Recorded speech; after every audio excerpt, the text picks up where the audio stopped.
A vast majority of the world lives within a short distance of coastlines, and they can see pretty direct evidence of the effects of climate change with rising sea levels, warming sea temperatures, all these things that they see on a daily basis. We don't live near the coast.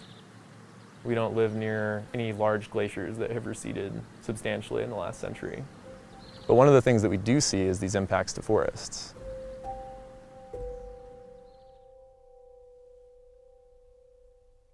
And it's something that a lot of people probably aren't really aware of, that climates have immediate and important impacts on the range of forests.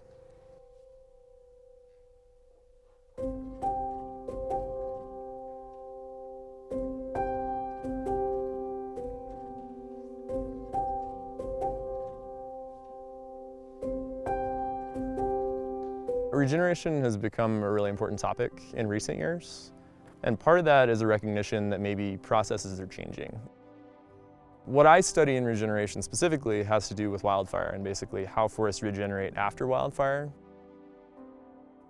We've had warmer, drier temperatures across the western US in the last decade, 2 decades than we did about 30 years ago, and that has had a pretty tremendous influence on wildfire activity. In Colorado tonight, a growing wildfire just outside Steamboat is now 0% contained and burning 2,200 acres. Just this week, another fire in the mountains. This one burning near Dillon. 17 wildfires are now burning out of control, including the giant one in Colorado.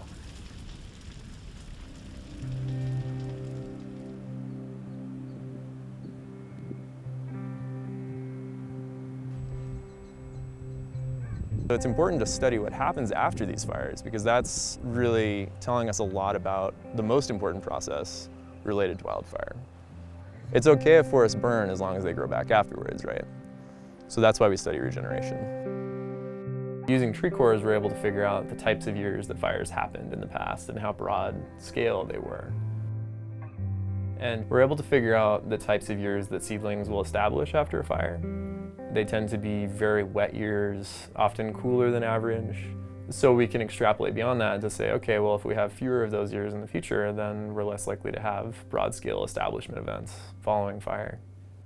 So if a forest doesn't regenerate after a disturbance, it's likely to transition into a different ecosystem type.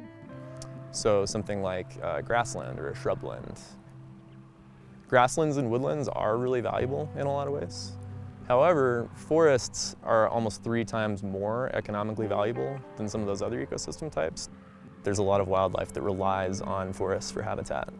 We've decided that we value water, especially in arid places like the Front Range. That's a really important resource, and forests have a huge impact on it. We've decided that we value carbon storage, and these are all important things to us as humans. They're also important things to numerous other species that live in the globe. And humans have already had a pretty substantial impact on the forests around here.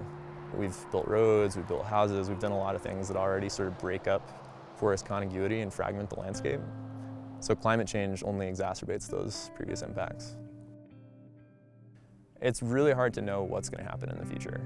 Climate change scenarios are kind of all over the map. Pretty much universally they agree that there's going to be some sort of increase in temperature. The more drastic scenarios say that we're going to have a pretty substantial increase in temperature. It's an important thing to think about because if we have really rapidly increasing temperatures, it'll be hard for forests to keep up, no matter what we do.